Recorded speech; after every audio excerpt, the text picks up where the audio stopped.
All right, we're going to take a high-speed tour of the most complex network on the entire planet. And guess what? You own it. It's the super network right inside your head, running through your whole body. Let's dive into the nervous system. Seriously, think about that for a second. You touch a hot stove and your hand is already flying back before your brain has even registered, ow! How is that even possible? Is it some kind of superpower? Well, nope, it's not magic. It's actually something way, way cooler. It's this beautifully efficient system that acts to protect you before you're even consciously aware of the danger. This whole process is called the reflex arc, and it's your body's ultimate emergency shortcut. So let's trace it. Step 1, your skin touches something dangerously hot and sensory neurons basically scream, danger! Step 2, that signal zips straight to your spinal cord. It doesn't even bother going to the brain yet. And here's the crazy part. Step 3, your spinal cord, all by itself, makes an executive decision and sends a command right back to your arm muscles. Move, now! It's only after all that, in step 4, that the pain signal finally arrives at your brain for processing. Your body literally prioritizes your safety over your conscious awareness. Incredible! Okay, so that whole reflex thing, it needed different parts of the system working together perfectly. So let's zoom out and meet the two major divisions. Just think of it like a huge organization with a central headquarters and a ton of agents out in the field. So, on one side, you've got the central nervous system, or CNS. This is your command center, your brain and spinal cord. It's where all the big thinking happens, where information is processed and decisions are made. And then you have the peripheral nervous system, the PNS. These are your field agents. They're all the nerves that branch out from the command center, connecting it to literally every single part of your body, relaying messages back and forth 24/7. And this chart breaks it down even further. You can see the CNS is protected inside bone, because it's the mission-critical hardware. The PNS is the sprawling network out in the world. But check out this last row on injury response. This is where it gets really interesting. Damage to the CNS is usually permanent, but the PNS, it actually has a much better ability to heal and regenerate. It's this wild trade-off between being super protected and being able to bounce back from damage. Okay, so we've got the big picture. Now let's zoom in. I mean, way in. How do billions of these nerve cells actually talk to each other so fast? Well, they don't use electricity alone. They use a chemical language. And the words in this language, they're called neurotransmitters. You can picture them as these tiny chemical messengers that literally jump across the tiny gap between nerve cells, carrying a specific instruction. They are behind absolutely everything you think, feel, and do.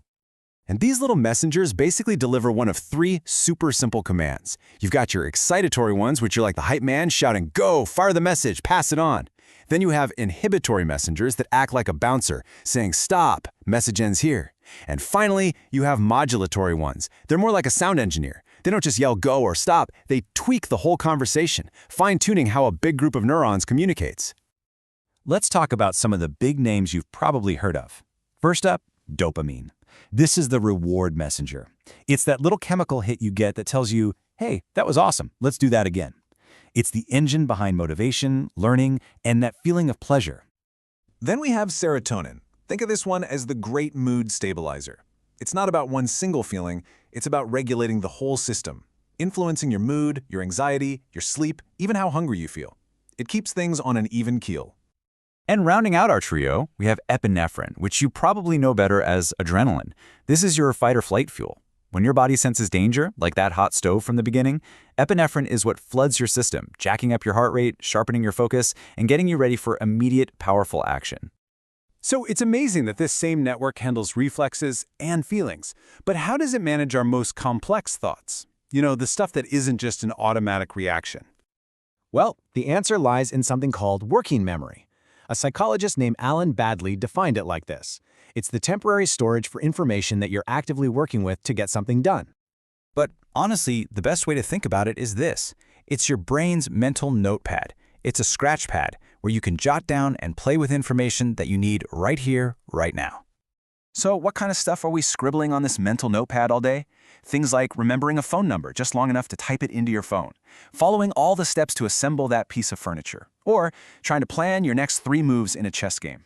It's the active, conscious workspace of your mind, and it's powered by that exact same neural network. All right, for this last part, we're going to get into something that is honestly kind of mind-blowing. It's going to challenge how you even think about the word language itself. You know, when most of us hear the word language, we immediately think of speaking, right? Sounds we make, sounds we hear. It's pretty fundamental to how we experience the world. But what about a language you can see? I'm talking about the hundreds of rich, complex sign languages used all over the world. How does the brain handle a language that comes in through the eyes instead of the ears? And this is where things get just incredible. It turns out your brain's language hub doesn't really care how the information gets there. It's built to process the patterns and grammar of language, whether it's spoken or signed. So, there's this key spot in your brain called Broca's area. For the longest time, scientists thought it was purely a speech center. But now we know that's not the whole story. It's a universal language processor. It handles grammar and meaning, period. Doesn't matter if it's from a sound wave or a hand shape. This all leads to this amazing conclusion from researchers at the Max Planck Institute. They put it perfectly. The brain is therefore specialized in language per se, not in speaking. I mean, just let that sink in for a second. Your brain isn't just wired for sound. It's fundamentally wired for meaning. It's a master pattern detector, an engine built to find and create meaning, no matter what form it comes in. So when you put it all together, from that split-second reflex that saves you from a burn, to the chemical cocktail creating your mood, all the way to a language center that can see words instead of hearing them, the big takeaway is this: your nervous system is defined by its incredible, unbelievable adaptability. And that leaves us with a really big question. If your brain is this flexible, what other assumptions you have about your own limits are just waiting to be rewired?